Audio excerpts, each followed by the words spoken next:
मेरे प्रिय आत्मा,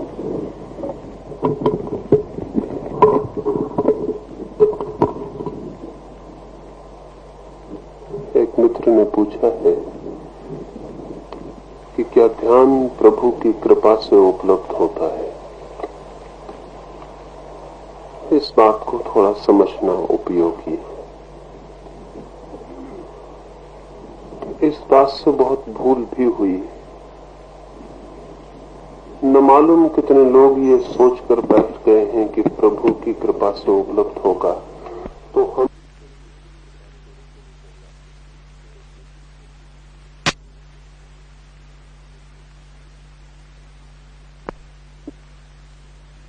नहीं।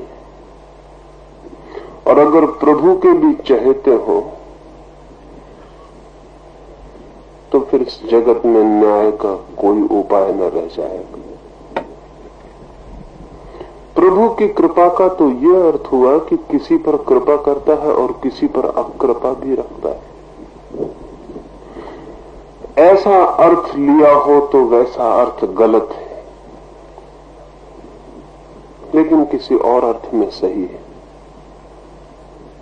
प्रभु की कृपा से उपलब्ध होता है, ये उनका कथन नहीं है जिन्हें अभी नहीं मिला, ये उनका कथन है जिन्हें मिल गया है। और उनका कथन इसलिए है कि जब वो मिलता है तो अपने किए गए प्रयास बिल्कुल ही इररिलेवेंट, असंगत मालूम पड़ते हैं। जब वो मिलता है तो जो हमने किया था वो इतना क्षुद्र और जो मिलता है वो इतना विराट कि हम कैसे कहें कि जो हमने किया था उसके कारण ये मिला है। जब मिलता है तब ऐसा लगता है हमसे कैसे मिलेगा, हमने किया ही क्या था, हमने दिया ही क्या था, हमने सौदे में दांव क्या लगाया था, हमारे पास था भी क्या जो हम करते, था भी क्या जो हम देते।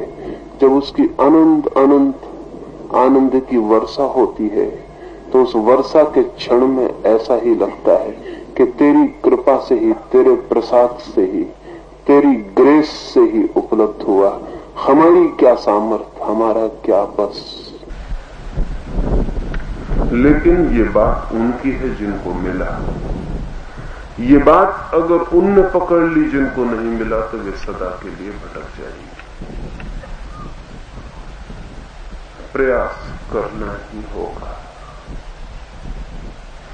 निश्चित ही प्रयास करने पर मिलने की जो घटना घटती है वो ऐसी है जैसे किसी का द्वार बंद है, सूरज निकला है और घर में अंधेरा है। वो द्वार खोल के प्रतीक्षा करे, सूरज भीतर आ जाए। सूरज को गठरियों में बांधकर भीतर नहीं लाया जा सकता, वो अपनी ही कृपा से भीतर आता है। ये मजे की बात है, सूरज को हम भीतर नहीं ला सकते अपने प्रयास से, लेकिन अपने प्रयास से भीतर आने से रोक जरूर सकते हैं। द्वार बंद करके, आंख बंद करके बैठ सकते हैं तो सूरज की महिमा भी हमारी बंद आंखों को पार न कर पाए।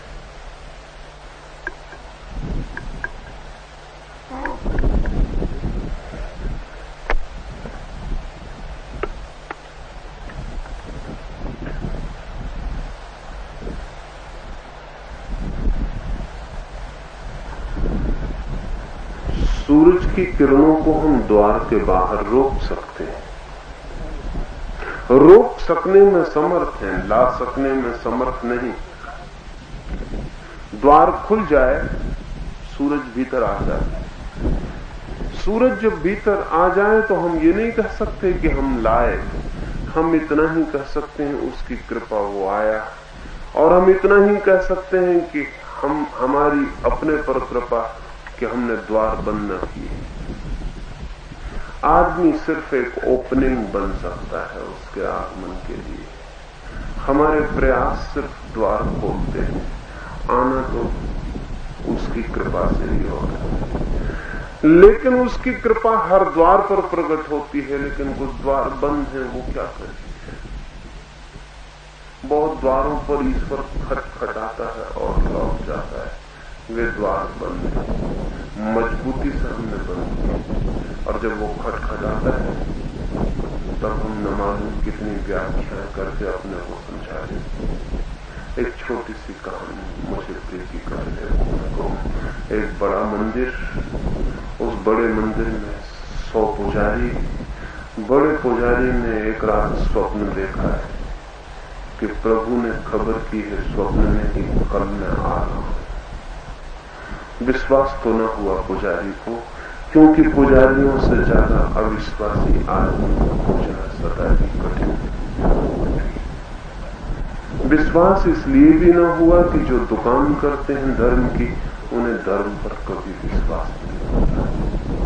धर्म से वे शोषण करते हैं, धर्म की श्रद्धा नहीं। और जिसने श्रद्धा को शोषण बनाया उससे ज्यादा अश्रद्धा कोई भी नहीं होता। पुजारी को भरोसा तो न आया कि भगवान आएगा, कभी नहीं आया। वर्षों से पुजारी है, वर्षों से पूजा की है, भगवान कभी नहीं आया।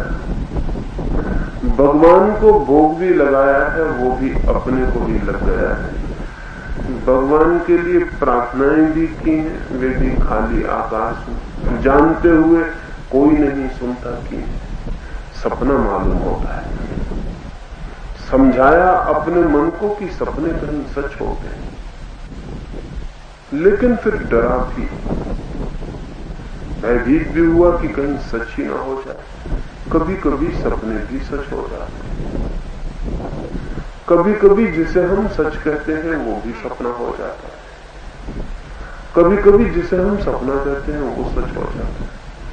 तो अपने निकट के पुजारियों को उसने कहा कि सुनो, बड़ी मजाक मालूम पड़ती है लेकिन बता दूं, रात सपना देखा कि भगवान कहते हैं कि कल आता हूं। दूसरे पुजारी भी हंसे, उन्होंने कहा पागल हो गए, सपने की बात किसी और से मत करना, नहीं तो लोग पागल समझेंगे। और उस बड़े पुजारी ने कहा कि कहीं अगर वो आ ही गया तो कम से कम हम तैयारी तो कर लें, नहीं आया तो कोई हर्ज नहीं, आया तो हम तैयार तो मिलेंगे।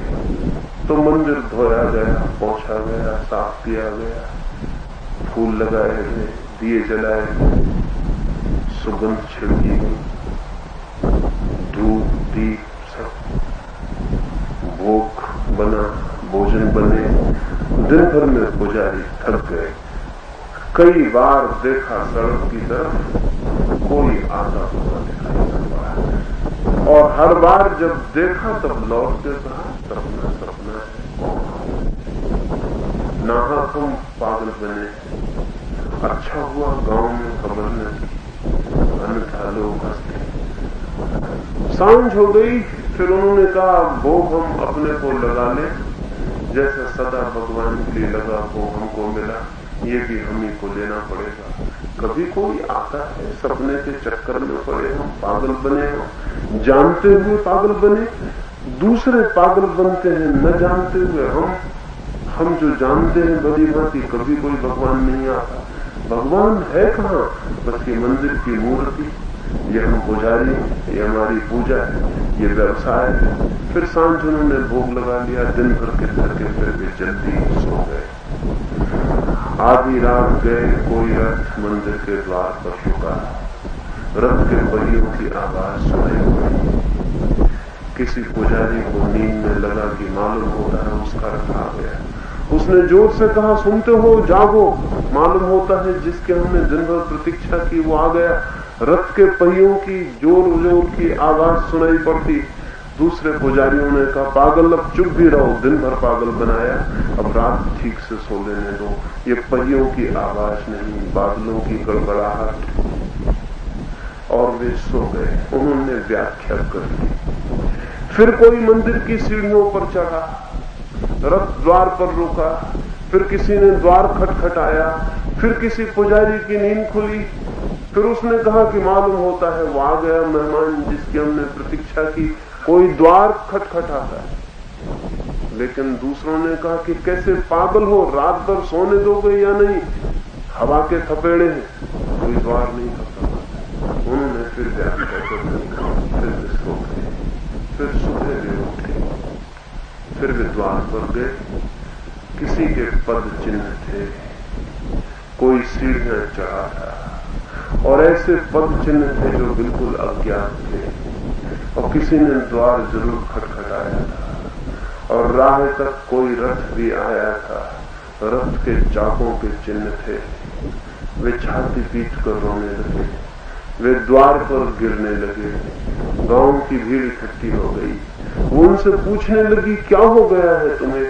वे पुजारी कहने लगे, मत पूछो, हमने व्याख्या कर ली और हम मर गए। उसने द्वार खटखटाया, हमने समझा हवा के थपेड़े। उसका रथ आया, हमने समझी बादलों की गड़गड़ाहट। और सच ये है कि हम कुछ भी न समझे थे, हम केवल सोना चाहते थे, और इसलिए हम व्याख्या करते थे। तो वो तो सभी के द्वार खटखटाता, उसकी कृपा तो सब द्वारों पर आती, लेकिन हमारे द्वार हैं बंद। और कभी हमारे द्वार पर दस्तक भी दे तो हम कोई व्याख्या कर देते हैं।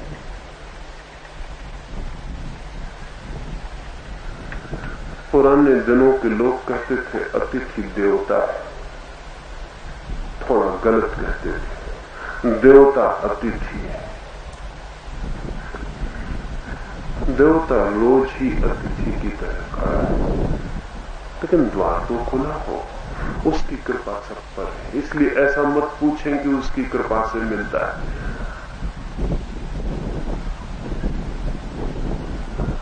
लेकिन उसकी कृपा से ही मिलता है।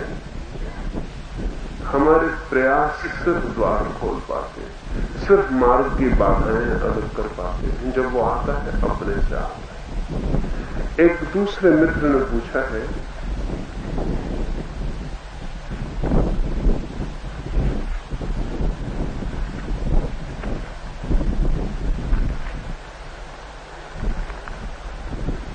उन्होंने पूछा है, ध्यान की 4 सीढ़ियों की बात की है, उन चारों का पूरा पूरा अर्थ पता है। पहली बात तो ये समझ लें कि 3 सिर्फ सीढ़ियां हैं, ध्यान नहीं। ध्यान तो चौथा ही है, द्वार तो चौथा ही है, 3 तो सिर्फ सीढ़ियां हैं। सीढ़ियां द्वार नहीं, सीढ़ियां द्वार तक पहुंचाती हैं।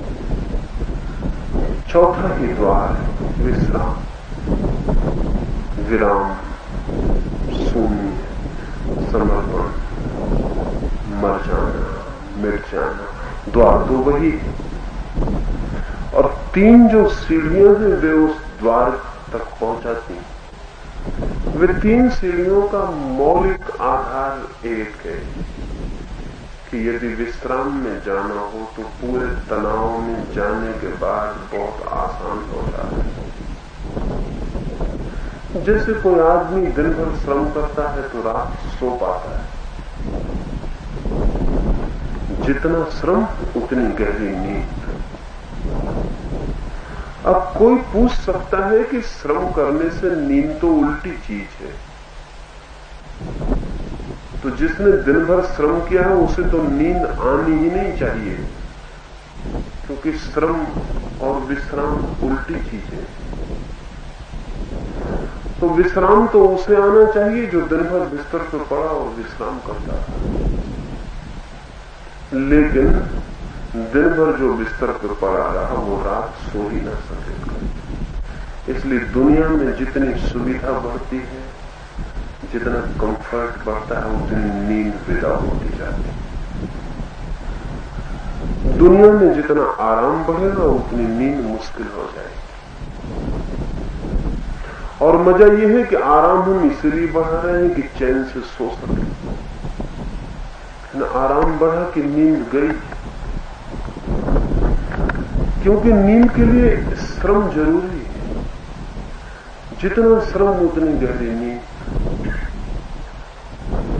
ठीक ऐसे ही जितना तनाव अगर चरम हो सके क्लाइमेक्स हो सके उतना गहरा विश्राम। तो वो जो 3 सीढ़ियां हैं बिल्कुल उल्टी हैं।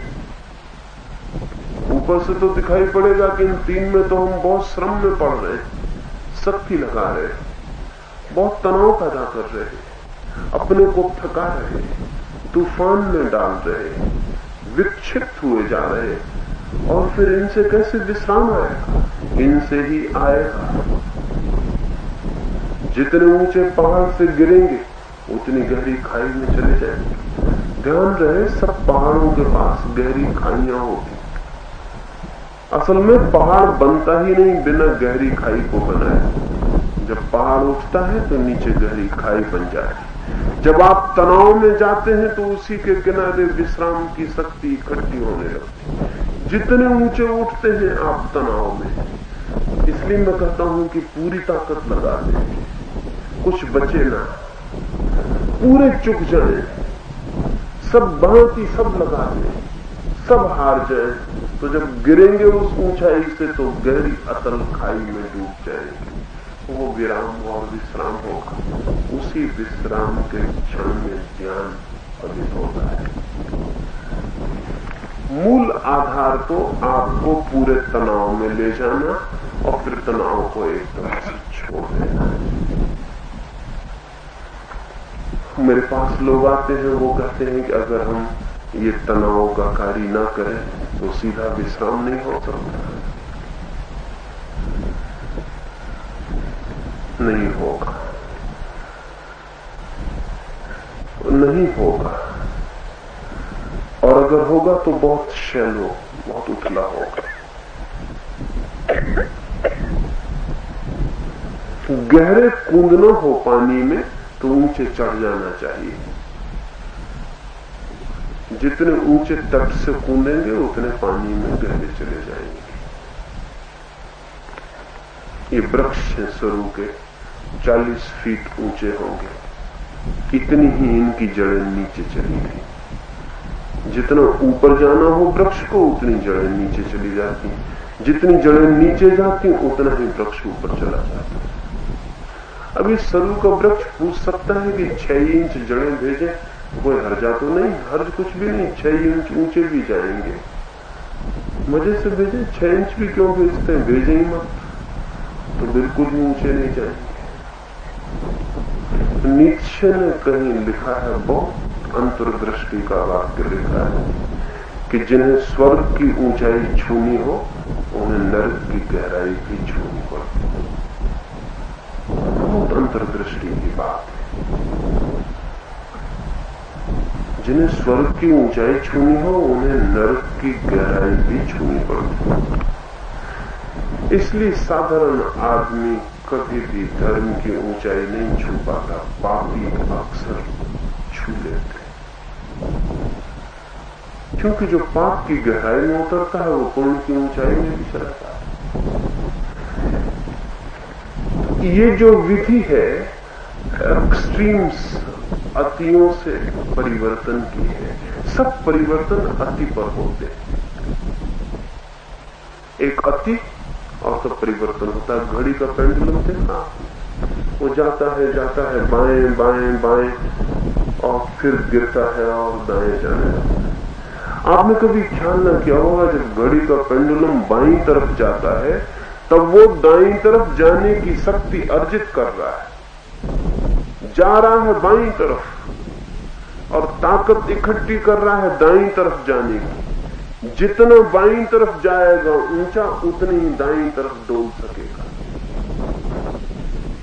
तो आपके चित्त के पेंडुलम को जितने तनाव में ले जाया जा सके, फिर जब विराम का क्षण आएगा उतने ही गहरे विराम में उतर जाएगा।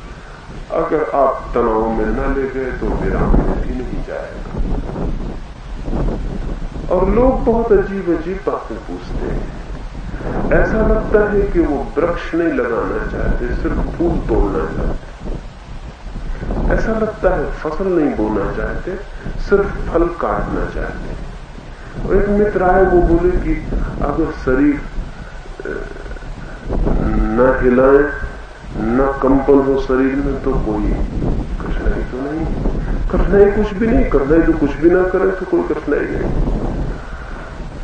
लेकिन शरीर के कंपन से इतने भयभीत हो रहे हैं, तो जब भीतर के कंपन उठेंगे तो क्या होगा?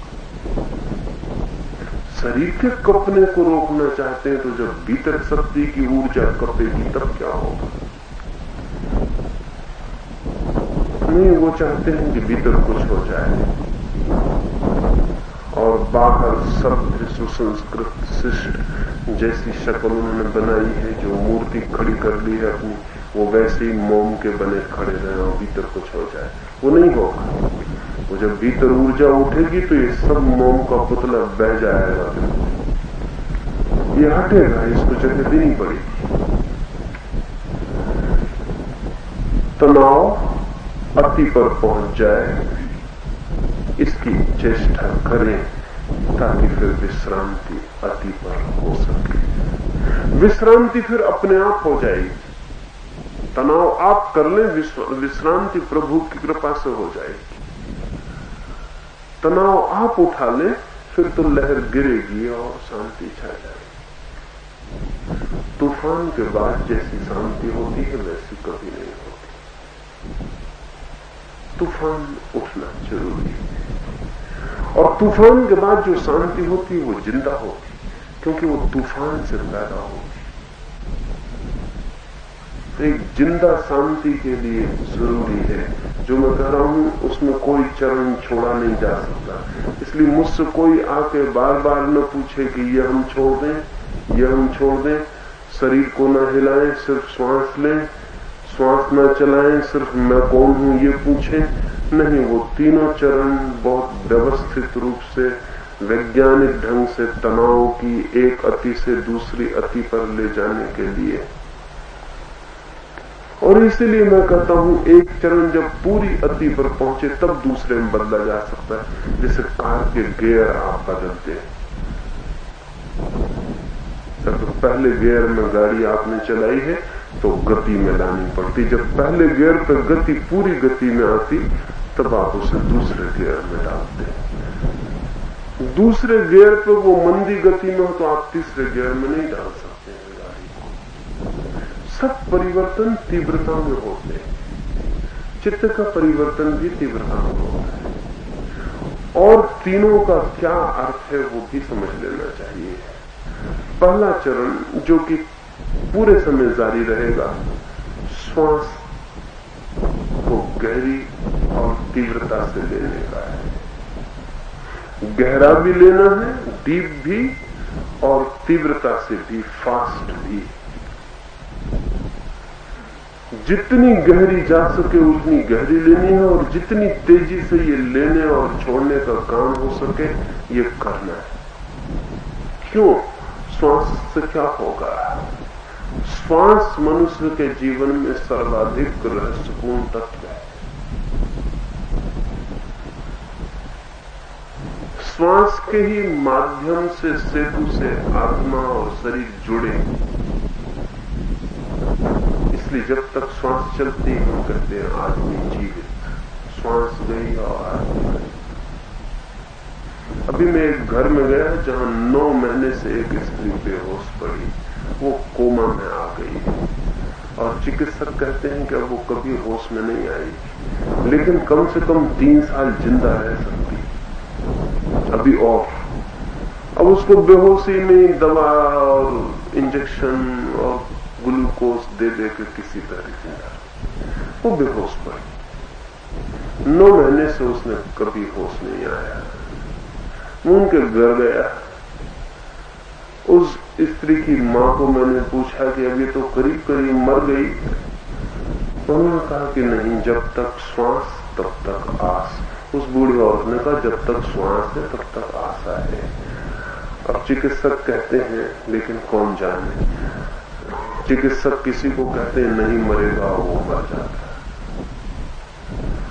कौन जाने, एक दफा होश आ जाए। अभी श्वास तो है, श्वास तो है, अभी सेतु गिरा नहीं, अभी ब्रिज है, अभी वापसी लौटना हो सकता है।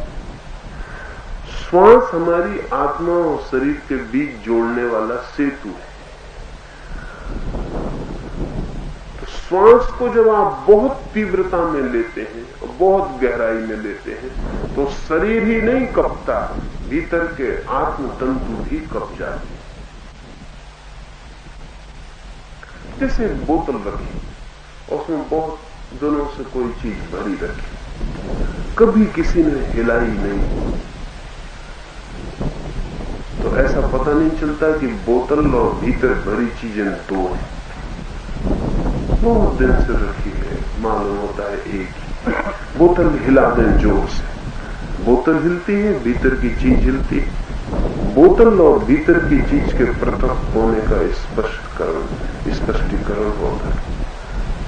तो जब श्वास को आप समग्र गति से लेते हैं तो एक झंझावात पैदा होता है जो शरीर को भी कपा जाता है और भीतर आत्मा के तंतुओं को भी कपा जाता है। उस कंपन के क्षण में ही एहसास होता है दोनों के पृथक होने का। अब आप मुझसे आके कहते हैं कि ना लें गहरी श्वास, तो कोई हर्ज तो नहीं, हर्ज कुछ भी नहीं। हर्ज इतना ही है कि आप कभी न जान पाएंगे कि शरीर से पृथक।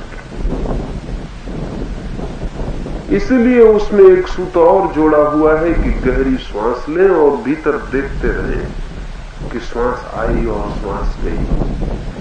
जब आप श्वास को देखेंगे कि श्वास आई और श्वास गई, तो न केवल शरीर अलग है ये पता चलेगा, बल्कि ये भी पता चलेगा कि श्वास भी अलग है, मैं देखने वाला हूं अलग। शरीर की पृथकता का पता तो गहरी श्वास के लेने से भी चल जाएगा, लेकिन श्वास से भी भिन्न हूं मैं, इसका पता श्वास के प्रति साक्षी होने से चलेगा। इसलिए पहले चरण में ये दो बातें, ये दोनों अंतिम चरण तक जारी रहेंगी, तीसरे चरण तक। दूसरे चरण में शरीर को छोड़ देने के लिए मैं कहता हूं, श्वास गहरी ही रहेगी। शरीर को इसलिए छोड़ देने को कहता हूं कि उसके तो बहुत से इंप्लीकेशंस हैं। दो तीन की बात आपसे करूं।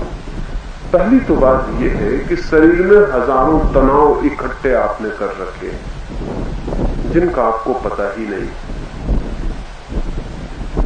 सभ्यता ने हमें इतना असहज किया है कि जब आपको किसी पर क्रोध आता है तब भी आप मुस्कुराते रहते हैं। शरीर को कुछ पता नहीं, शरीर तो कहता है कि गर्दन दबा दो इसकी, मुट्ठियां बंधती, लेकिन आप मुस्कुराते रहते, मुट्ठी नहीं बांधते। तो शरीर के जो स्नायु मुट्ठी बंधने के लिए तैयार हो गए थे, वे बड़ी मुश्किल में पड़ जाते हैं। उन्हें पता ही नहीं चलता कि क्या हो रहा है। एक बहुत ही बेचैन स्थिति शरीर में पैदा हो जाए। मुट्ठी बंधनी चाहिए थी। अभी जो लोग क्रोध के संबंध को बहुत गहराई से समझते हैं वो कहेंगे, मैं आपसे कहूंगा, अगर आपको क्रोध आए तो बजाय इसके कि आप झूठे मुस्कुराते रहे, टेबल के नीचे जोर से 5 मिनट मुट्ठियां बांधें और छोड़ें, और तब आपको जो हंसी आएगी वो बहुत और रहेगी।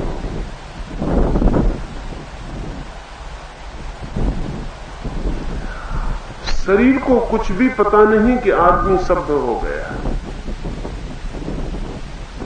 शरीर का सारा काम तो बिल्कुल यंत्रवत है, लेकिन आदमी ने सब पे रोक लगा दी।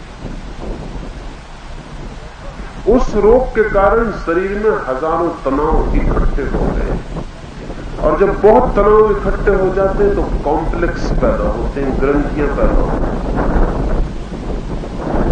तो जब मैं आपसे कहता हूं शरीर को पूरी तरह छोड़ दें, तो आपकी हजारों ग्रंथियां जो आपने बचपन से इकट्ठी की हैं, वो सब बिखरनी शुरू होगी, पिघलनी शुरू होगी। उनका पिघल जाना जरूरी है, अन्यथा आप कभी भी बॉडीलेसनेस, देहातीत न हो पाएंगे। देह जब फूल की तरह हल्की हो जाएगी, सब ग्रंथियों से मुक्त। महावीर का एक नाम शायद आपने सुना हो, महावीर का एक नाम है निर्ग्रंथ। नाम बड़ा अद्भुत है। उसका मतलब है कॉम्प्लेक्स लेस। निर्ग्रंथ का मतलब है जिसकी सारी ग्रंथियां और गांठें खो गई, जिसमें अब कोई गांठ नहीं भीतर, जो बिल्कुल सरल हो गया, निर्दोष हो गया। तो ये शरीर की जो ग्रंथियों की जाल है हमारे भीतर, वो मुक्त होना चाहे तो आप छोड़ते नहीं। आपकी सभ्यता, शिष्टता, संस्कार, संकोच, किसी का स्त्री होना, किसी का बड़े पद पर होना, किसी का कुछ होना, वो इस बुरी तरह से पकड़े हुए हैं कि वो छोड़ता नहीं।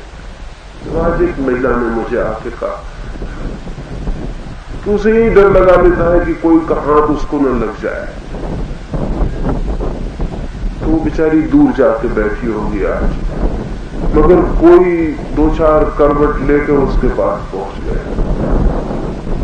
तो उसका फिर गड़बड़ हो गया। वो मुझे पूछना है कि क्या मैं और बहुत दूर जाकर बैठ? मैंने कहा भेजने वाला वहां भी भेज दे सकता है किसी को, तो कोई वो अच्छा ही है कि कोई आता ही है, वहां भी आ जाएगा कोई। तुम जहां बैठते हो वही बैठो, किसी का हाथ लग जाएगा तो क्या हो जाएगा। स्त्रियों की हालत तो ऐसी कि अगर परमात्मा भी मिले तो वैसी साड़ी बचा के निकल जाएगी, वो भी कहीं छू ना जाए। उनका सारा का सारा बॉडी, स्त्रियों का तो पूरा शरीर ग्रंथिग्रस्त है। वो तो उनकी बचपन से उनकी सारा प्रशिक्षण ऐसा है कि शरीर उनका एक रोग है। शरीर स्त्रियां ढो रही, शरीर में जी नहीं रही। वो एक खोल है जिसको पूरे वक्त सुरक्षित करके और ढोए चले जा रहे हैं, वो कुछ भी बचाने जैसा नहीं हो सकता। तो ये छोटा छोटा आग्रह हमारा बहुत कुछ रोक।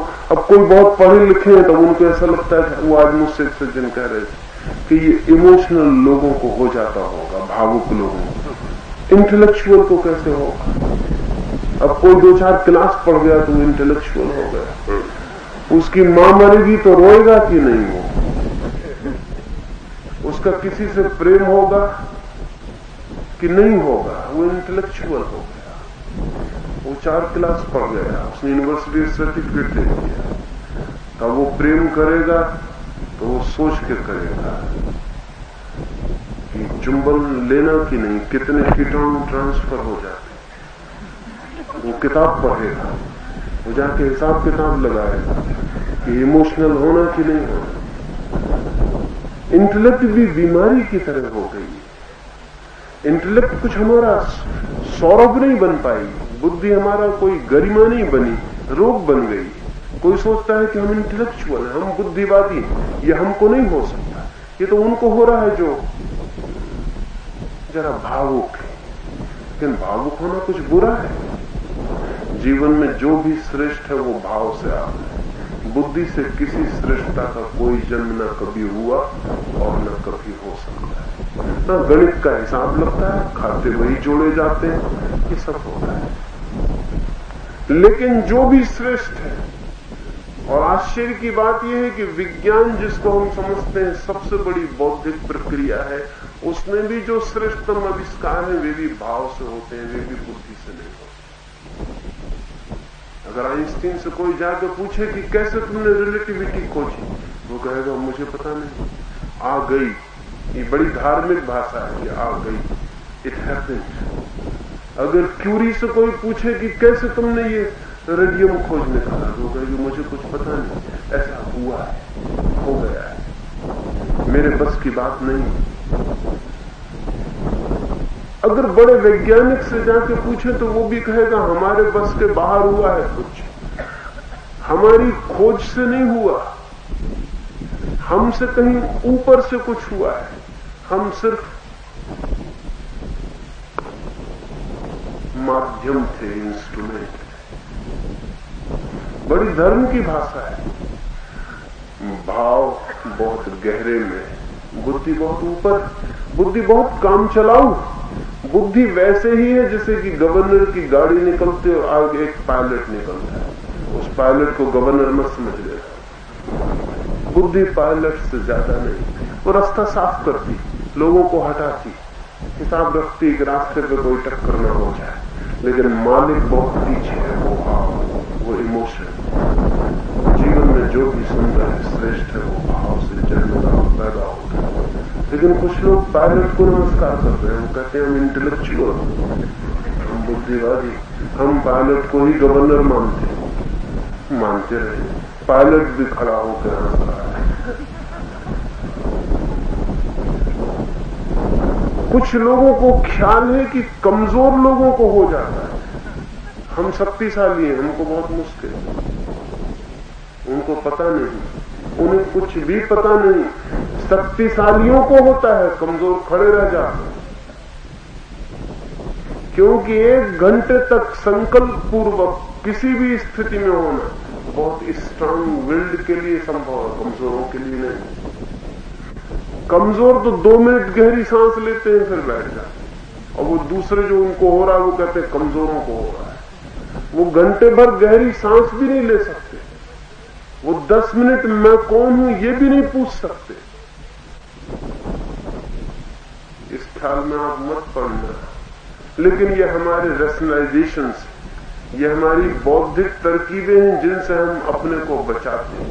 हम कहते हैं जो कमजोर है उनको हो रहा है, हम बहुत ताकतवर हैं, हमको कैसे होगा। बड़े आश्चर्य की बात है, इस दुनिया में सब चीजें ताकतवरों से होती हैं, कमजोरों से कुछ भी नहीं होता। और ध्यान तो अंतिम ताकत मांगता है। वो कहेंगे ये कि कमजोर को हो रहा है, और उनको इसलिए नहीं हो रहा कि बगल वाला आदमी जोर से रो रहा है, इसलिए उनको नहीं हो पा रहा। और जिसको हो रहा है वो रोने की उसे पता नहीं, कौन देख रहा है उसे पता नहीं, कौन सोच रहा है, क्या सोच रहा है पता नहीं, वो अपनी धुन में पूरा लग रहा है। उतनी धुन का सातत्य बड़ी शक्ति है, कमजोरों को नहीं होता।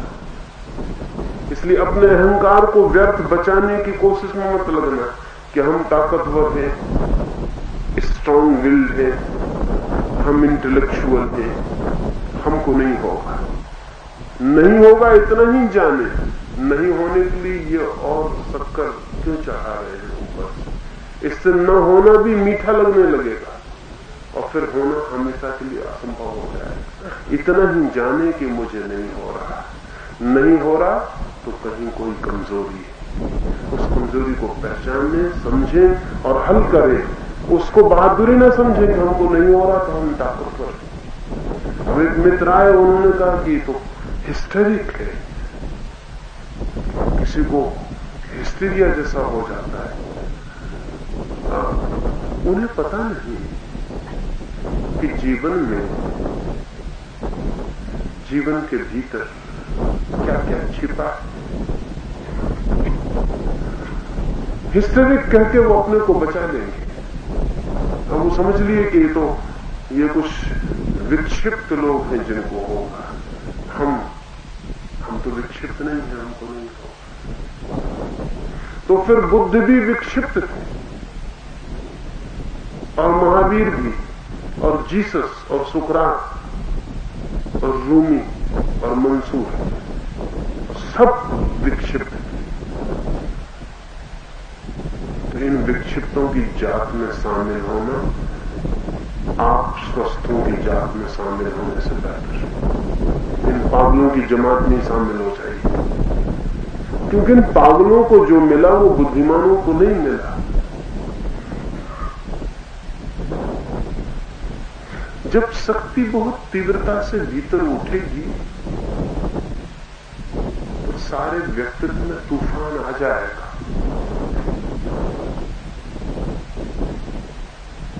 विक्षिप्तता नहीं, क्योंकि विक्षिप्तता हो तो फिर शांत नहीं हो सकती। और जब तीनों चरण के बाद एक क्षण में हम शांत हो जाते तो हिस्टेरिक नहीं, क्योंकि हिस्टीरिया वाले से कहो कि शांत हो जाओ, विश्राम करो, वो उसके बस के बाहर। जो भी हो रहा है वो हमारे बस के भीतर हो रहा है। हम कोऑपरेट कर रहे हैं, सहयोग कर रहे हैं, इसलिए हो रहा है। इसलिए जिस क्षण अपने सहयोग को कर लेते हैं वो विदा हो जाता है। विक्षिप्तता और स्वास्थ्य का एक ही लक्षण है, जिसकी मालकियत हाथ में हो उसको स्वास्थ्य समझना, और जिसकी मालकियत हाथ में न हो उसको विक्षिप्तता समझना। अब ये बड़े मजे का क्राइटेरियन है।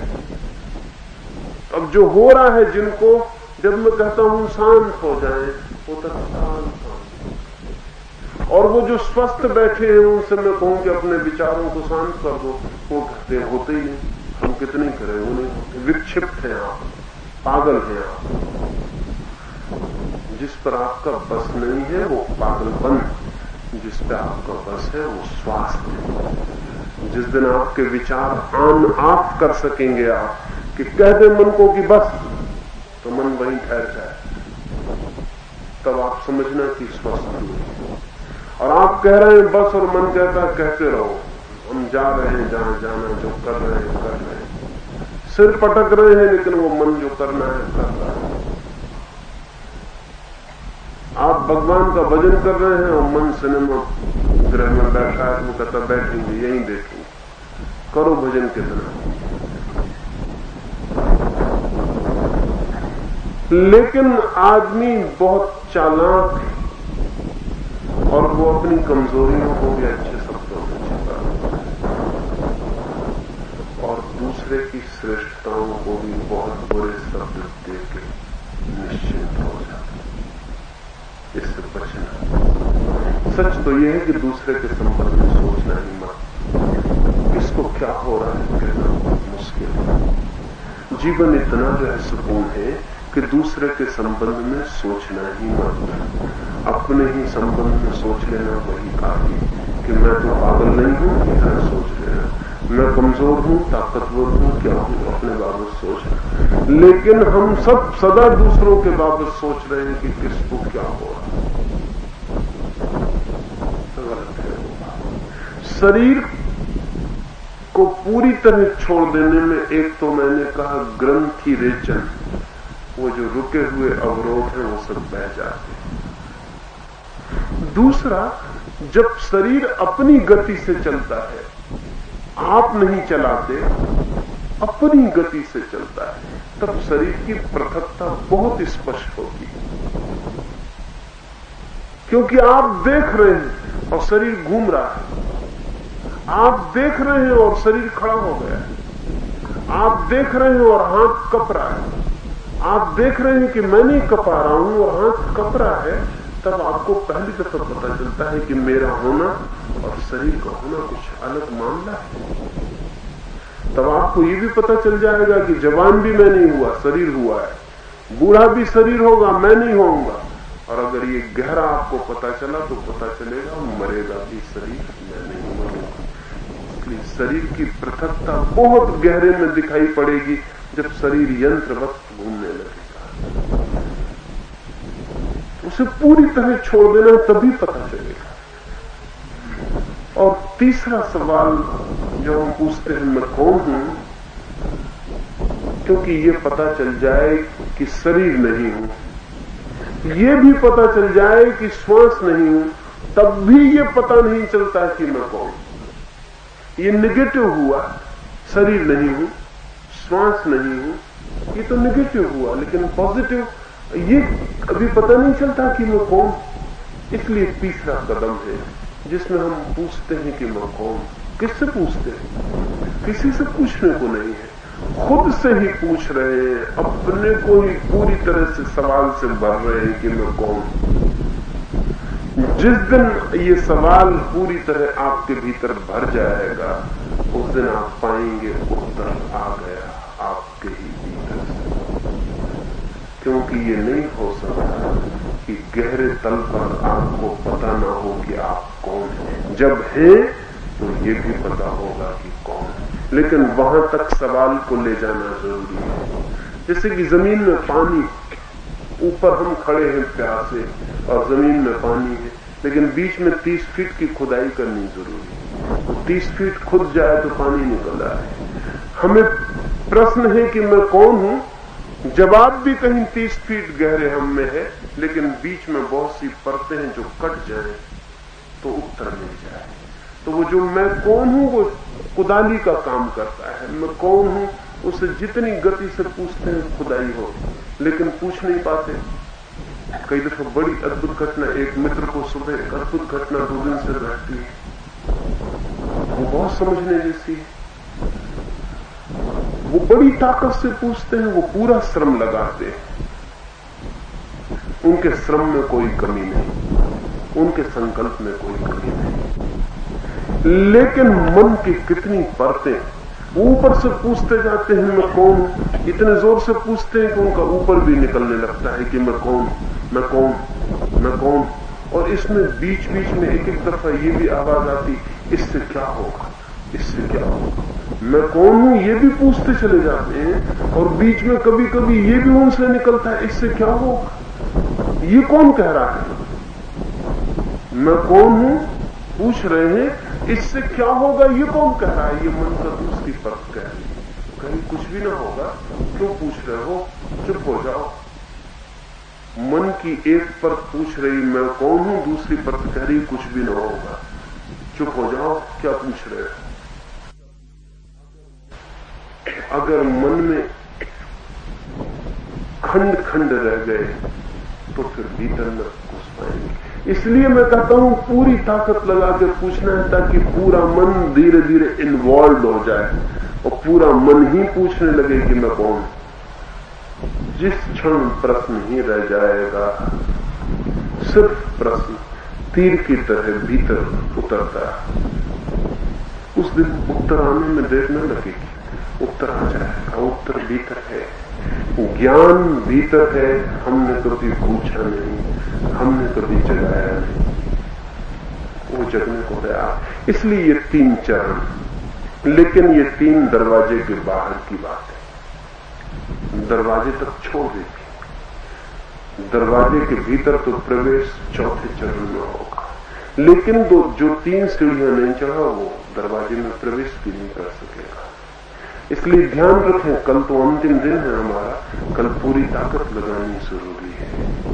इन 3 चरणों में पूरी ताकत लगाएं तो 4था चरण घटित हो जाएगा। वो 4था आप करेंगे नहीं, वो होगा। 3 आप करेंगे, 4था होगा।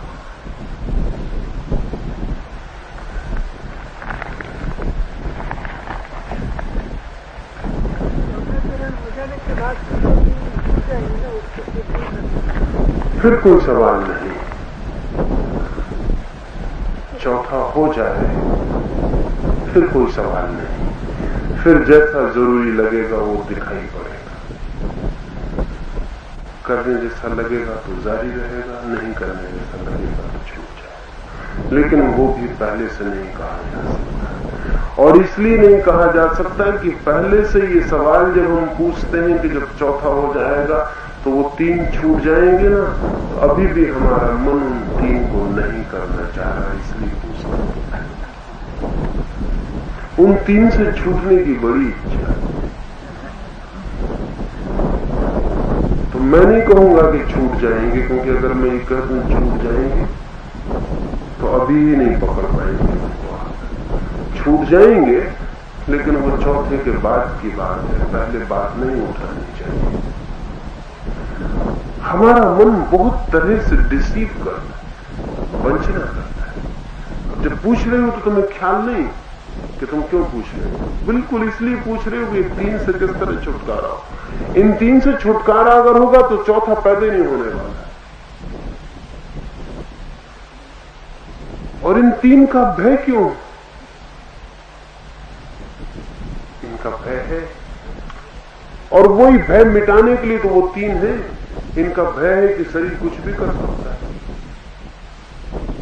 शरीर कुछ भी कर सकता है, तो कहीं ऐसा कुछ ना कर दे। पर क्या करेगा शरीर? नाच सकती हो, रो सकती हो, चिल्ला सकती हो, गिरोगी।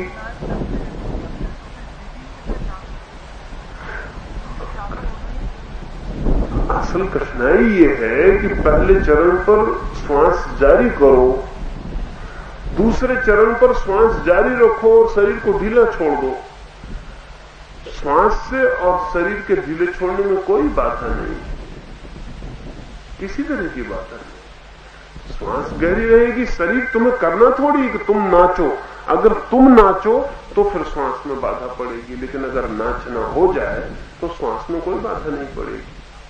तुम्हें नहीं नाचना है, नाचना हो जाए तो हो जाए, वो जो होता हो जाए। हमारी कठिनाई ये है कि या तो हम रोकेंगे या हम करेंगे, होने हम न देंगे। हमारे दो में से हम कुछ भी करने को राजी, या तो हम नाचने को रोक लेंगे या फिर हम नाच सकते, लेकिन हम होने ना देंगे।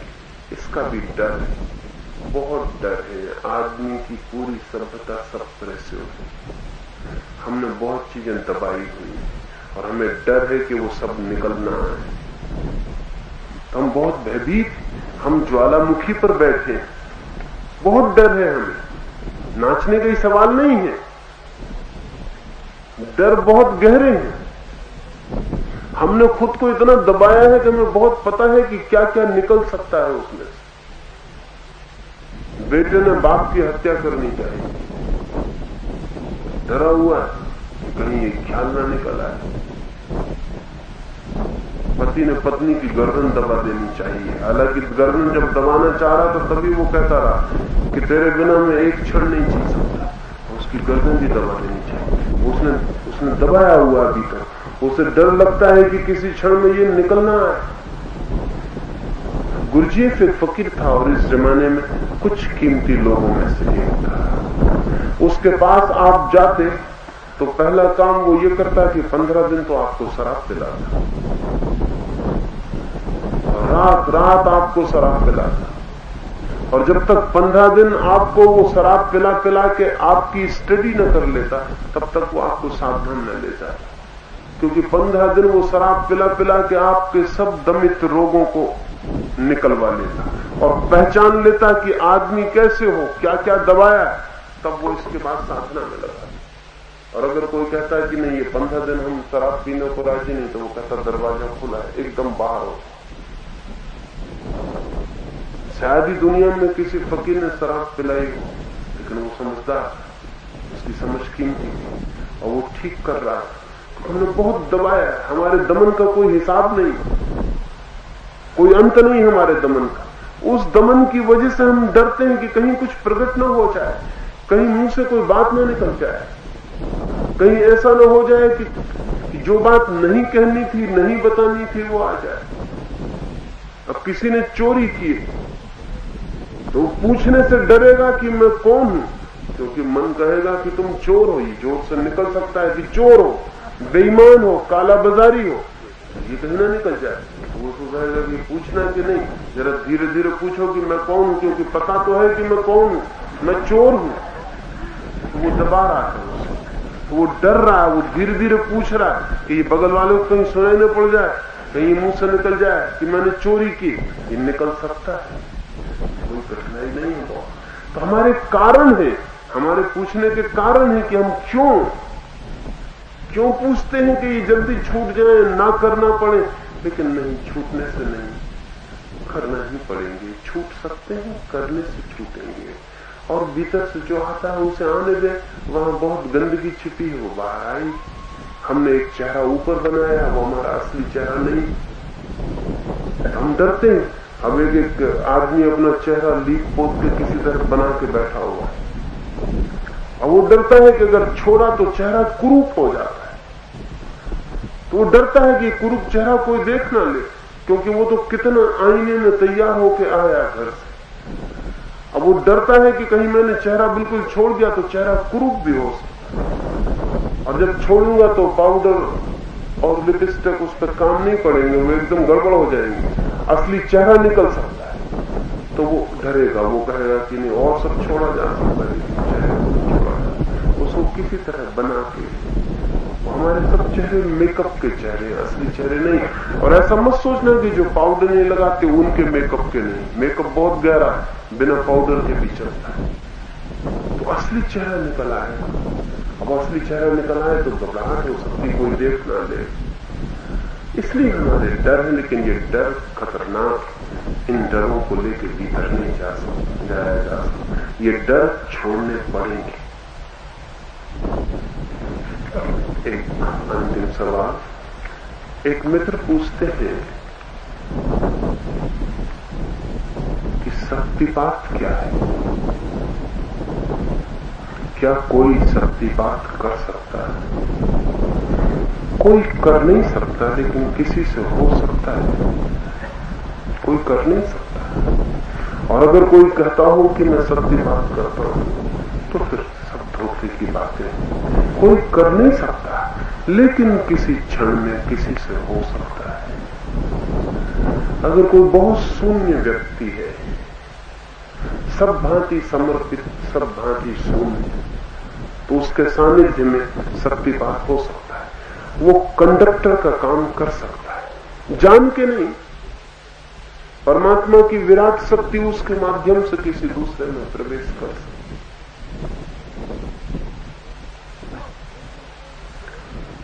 लेकिन कोई जान के कंडक्टर नहीं बन सकता, क्योंकि कंडक्टर बनने की पहली शर्त यह है कि आपको पता ना हो, ईगो ना हो। नहीं तो नाम कंडक्टर हो जाते हैं फौरन। जहां ईगो है बीच में, वहां आदमी नाम कंडक्टर हो गया, फिर वहां से शक्ति प्रवाहित नहीं होगी।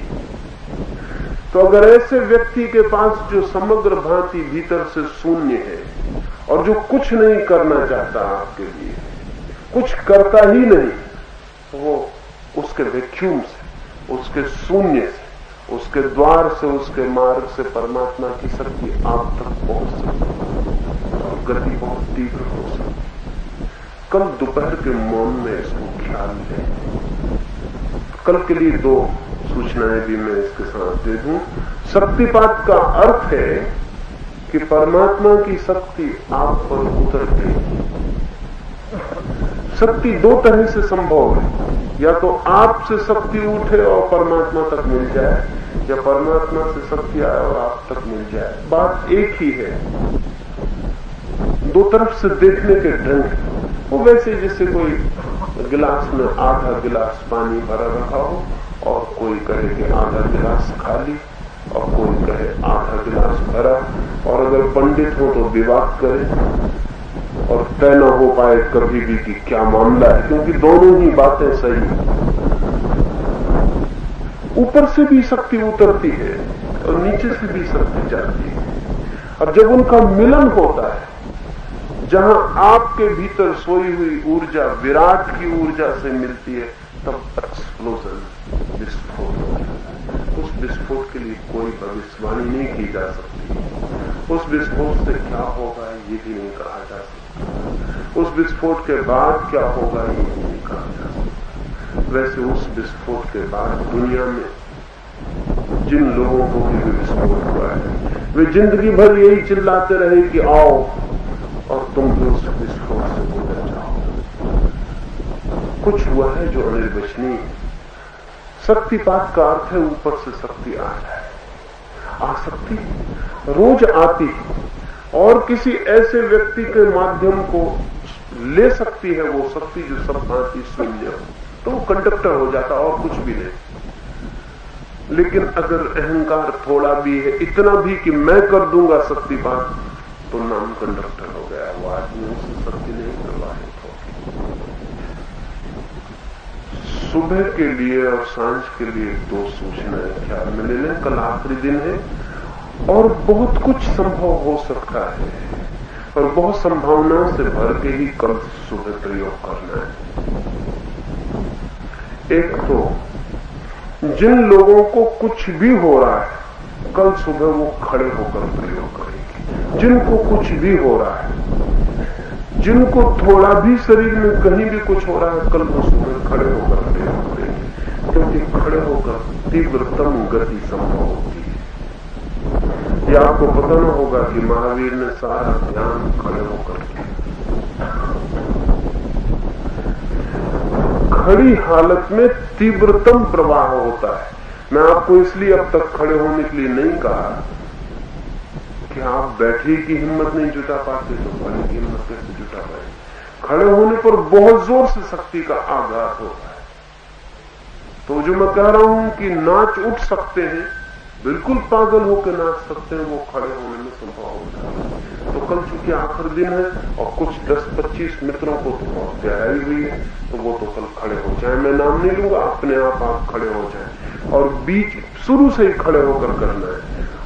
कुछ लोग जिनको बीच में लगेगा वो भी खड़े हो जाएंगे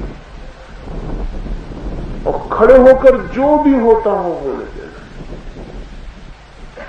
और दोपहर के लिए, कल दोपहर के मौन में जब हम बैठेंगे तो मेरे पास थोड़ी ज्यादा जगह छोड़ना, और मेरे पास जो लोग भी आएंगे जब मैं उनके सिर पर हाथ रखूं तब उनको जो भी हो तब उन्हें उसमें भी होने देना है। अगर उनके मुंह से चीख निकल जाए, हाथ पैर हिलने लगे हैं, वो गिर पड़े, खड़े हो जाए, उन्हें जो भी हो वो होने देना है। जो हम सुबह ध्यान में कर रहे हैं वो दोपहर के मौन में जो मुझसे मिलने आएंगे, मेरे हाथ रखने पर उनको जो कुछ भी हो उन्हें होना है। इसलिए मेरे पास थोड़ी कल दोपहर ज्यादा जगह छोड़ के बैठेंगे और सुबह जिनको भी हिम्मत हो खड़े होकर उसमें कर लेगा। मेरे आने के पहले आप चुपचाप खड़े हैं, कोई सहारा लेके खड़ा नहीं होगा कि आप कोई वृक्ष से टिक के खड़े हो जाएंगे, कोई सहारा लेके खड़ा नहीं होगा, सीधे आप खड़े रहेंगे।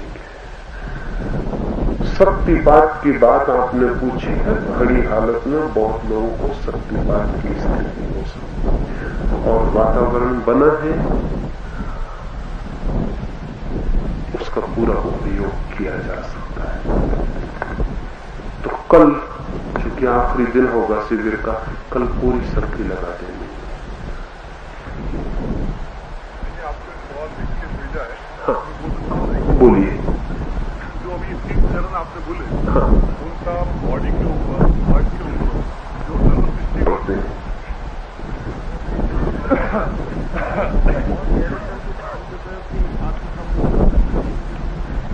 समझे, हार्ट फेल तो नहीं हो। हार्ट फेल हो जाए तो मजा ही आ जाए, फिर क्या, वही तो फेल नहीं होता, उसे हो जाने हार्ट फेल हो जाए फिर तो मजा ही, फिर क्या है, उसको बचाए फिरिएगा, फिर होगा तो फेल, मत बचाइए, हो जाने दीजिए। और इतना तो आनंद रहेगा कि भगवान के रास्ते पर हुआ, उतना काफी है। वो मित्र पूछते हैं कि बहुत परिणाम तो बहुत होंगे, ध्यान को, जिस प्रयोग को मैं कह रहा हूं ध्यान, उससे शरीर पर बहुत फिजियोलॉजिकल परिणाम होंगे, शरीर की बहुत सी बीमारियां विदा हो सकती हैं, शरीर की उम्र बढ़ सकती है,